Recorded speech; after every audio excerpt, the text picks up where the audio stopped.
Hello student, this is the continuation to your guitar class. So in the last video I explained to you about basic guitar parts and how we work our way through the guitar. I also gave you one basic exercise, which was chromatic scale. It was 1 2 3 4 on all of them strings. I also told you to use the alternate picking.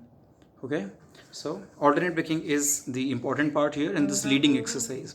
So there are two main things that we play while we play guitar.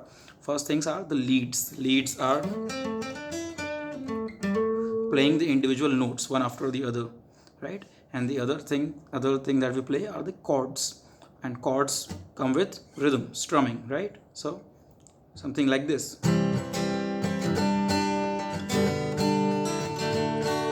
right? So in which we are following a rhythm and also changing the hand position here, finger position here, to create different kinds of sounds. Now what chords are? The chords are collection of notes.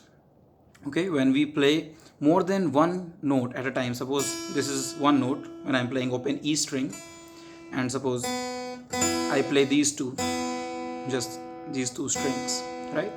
This becomes a chord. This is E5 chord. Okay, and any set of keys any set of notes that you play in a guitar, okay, if it is more than one note, it will definitely form one chord or the other chord.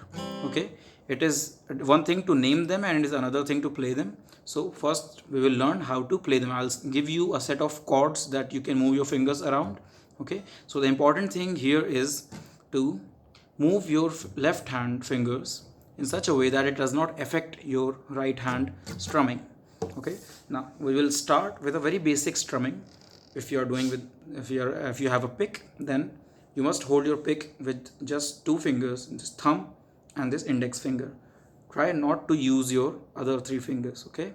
Otherwise it will block your motion of the hand. Okay, so this is a downstroke. Okay, one single stroke. This is downstroke.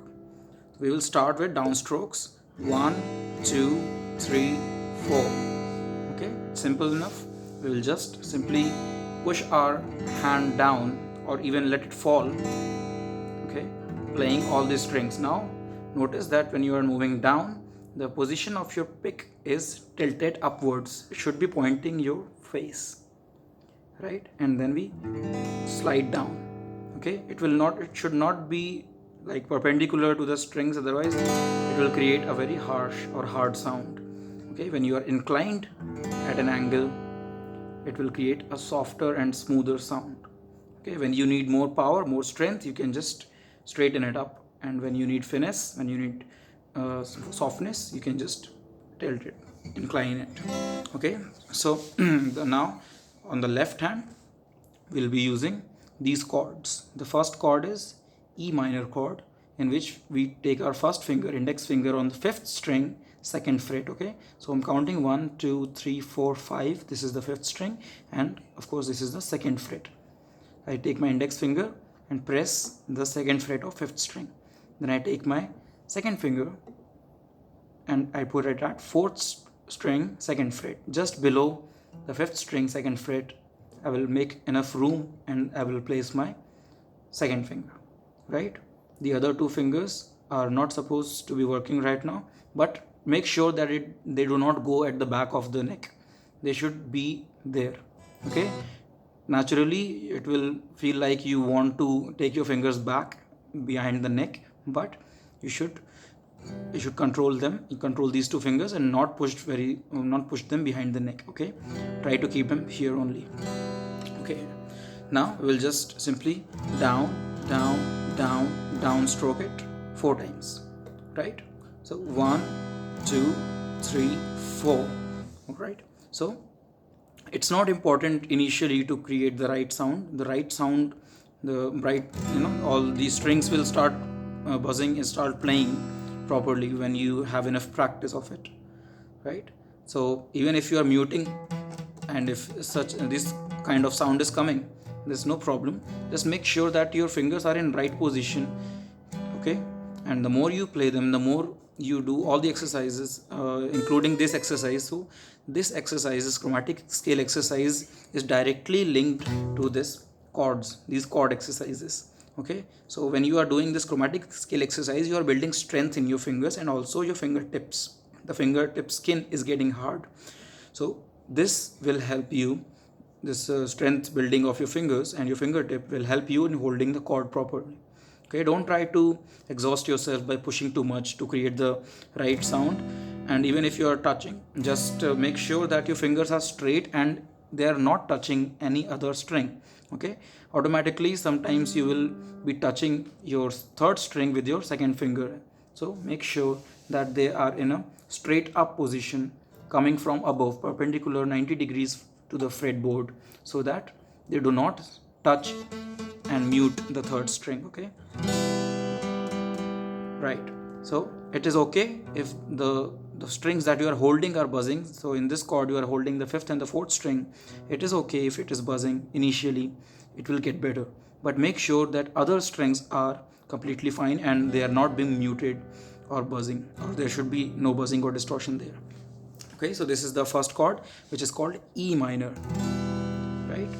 And then we go to the second chord, which is C major.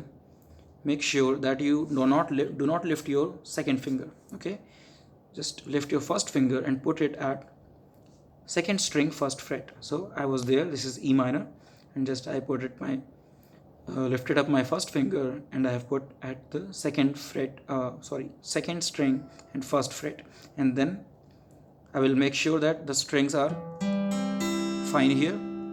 Okay, this will, even if this takes time, which it actually does, right, in most cases, let it take time. Okay, just try to build strength and hold this position. It is not easy initially to just hold chord position, because it is a little unnatural, and also you have to keep applying the pressure.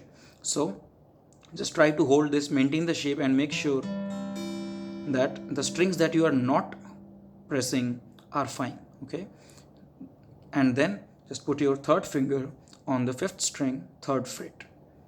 You can do that later also when you have built, suppose if your finger is not reaching here, sometimes it does not reach here in some cases, that is also okay. Just work with your two fingers, and once you have built strength in your claw by exercises and regular chord practice, you will be able to push it, right? But just make sure that your position is strong, right? So the first chord was E minor, second chord was C, right? And later on you will put your third finger here on the fifth string third fret. So it is C chord with the third finger, and it is also C chord without the third finger. So do not worry about the third finger too much, you will get that later on. The next chord that we will get is G major. Now G major, I will take my second finger to the fifth string second fret. My second finger was initially on the fourth string second fret. Now I'm taking it to the fifth string second fret, and then I'm putting my third finger, my ring finger, on sixth string third fret, right? And then I will take my little finger and put it on first string third fret. Now this is G. Now you must notice here that we are not using our first finger, which is our most strong finger. Yes, because we have only used our index finger or the second finger for most our work, right? We have not yet used our third finger or fourth finger.